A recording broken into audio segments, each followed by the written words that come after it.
Salut à tous! Aujourd'hui, on va parler de Rocket League. Rocket League, c'est un jeu sorti en 2015 et développé par le studio Psyonix, mixant un jeu de voiture et un jeu de foot, ce qui en fait un jeu complètement unique en son genre.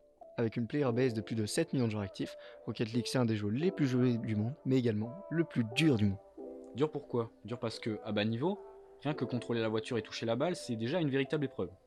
Étant donné que Rocket League n'a aucun équivalent en termes de gameplay, contrairement aux FPS tels que Call of Duty ou Battlefield, qui sont faciles à apprivoiser une fois que tu en as testé un, c'est beaucoup plus dur de se faire aux différents éléments du jeu.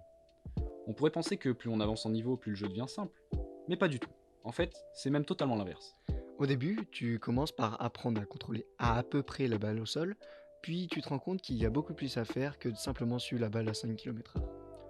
On peut mettre la balle sur son capot, faire ce qu'on appelle une aérienne, faire un wave dash, un flip reset, un musty. Oh, tu vas un peu loin là, ça on se le garde pour une prochaine fois. En tout cas, ce qu'on peut dire, c'est que le jeu est extrêmement dur à maîtriser. Bon, on va partir sur de bases simples. Ce qu'on a, c'est une voiture, un ballon et un réservoir de turbo.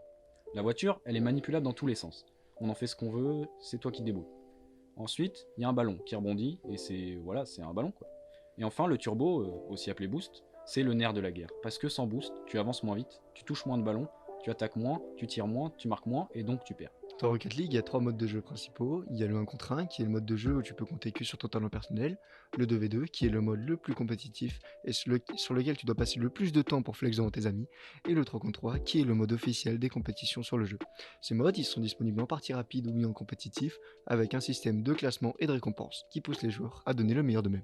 Pour appuyer tout ça, on a un mode bac à sable où le joueur se retrouve seul à seul avec la balle sur un terrain vide. C'est là où les joueurs qui souhaitent devenir plus forts passent le plus clair de leur temps, car ils peuvent s'entraîner à faire, en boucle et même parfois pendant des heures, les mouvements sur lesquels ils veulent s'améliorer.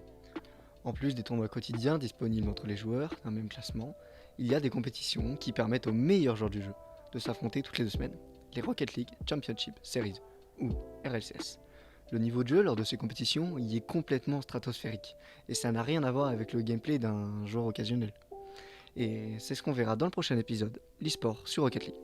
Merci de nous avoir suivis et on se retrouve la semaine prochaine.